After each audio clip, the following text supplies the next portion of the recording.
আসসালামু আলাইকুম এভরিওয়ান। চলেন দাওয়াত খেয়ে আসি। আর দাওয়াত খেতে হলে তো আমাদের সাথেই থাকতে হবে। এই যে দেখেন আমার মেয়েটা কত খুশি। সে বাইরে গেলে খুব খুশি হয়, যদিও আমার হাজব্যান্ডও অনেক খুশি মনে হচ্ছে দেখে।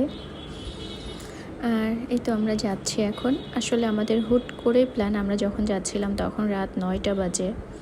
আমাদের যাওয়ার কোনো প্ল্যান ছিল না, বাট আমার হাজব্যান্ড বলল চলো যাই, ঘুরে আসি।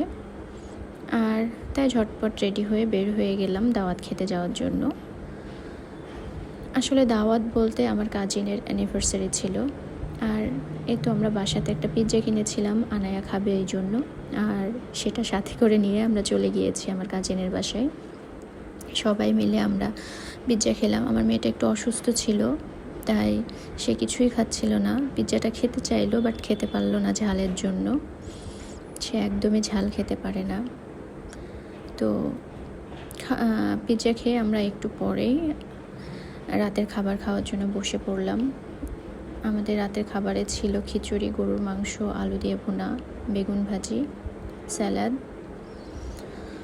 আসলে ওদেরও কোনো প্ল্যান ছিল না, হুট করেই আমাদেরকে ফোন করে বলল যে চলে আসো, আমাদের অ্যানিভার্সারি আজকে। তো তারা নিজেরাও কোনো প্ল্যান করে নাই, হুটহাট করেই চলে যাওয়া। আর এই তো আমার কাজিনের ওয়াইফ এই পুডিংটা বানিয়েছিল। পুডিংটা এত মজা ছিল খেতে, আমি পুডিংয়ের একটা ভিডিও এর আগে দিয়েছিলাম। আর শেষে এই যে এখন কেক কাটিংয়ের পালা। এখন কেক কাটতে হবে। তাদের 3 বছর হলো আর কি বিবাহিত জীবন। তাদের জন্য অনেক অনেক দোয়া আর ভালোবাসা আমার পক্ষ থেকে। আর এই তো এখন তারা কেক কাটবে, যদিও তারা কেক কাটতে চাচ্ছিল না, কোনো কিছুই তারা আসলে করতে চাচ্ছিল না। সবাই মিলে একটু গল্প মজা এটাই করার জন্য আমাদের যাওয়া। তো এই তো এখন তারা কেক কাটবে। আর তাদের সাথে আমার মেয়েও ছিল।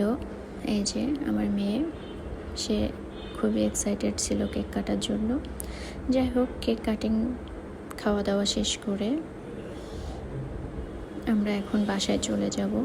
আমার মেয়ে কত খুশি ছিল, চেহারা দেখেই মনে হচ্ছে সে খুবই অসুস্থ। আর সত্যি তাই, সে খুব অসুস্থ ছিল। এই তো তারা এখন কেক কাটতেছে, কেক কেটে একে অপরকে খাওয়াই দিবে। দোয়া করি সারা জীবন যেন তারা এভাবে হাসি খুশিতে থাকে আর একে অপরের পাশে থাকে। আমার মেয়ের কেক পছন্দ না, তাই সে একটু খেয়ে চলে যাচ্ছে। আজকের মতো এখানেই শেষ।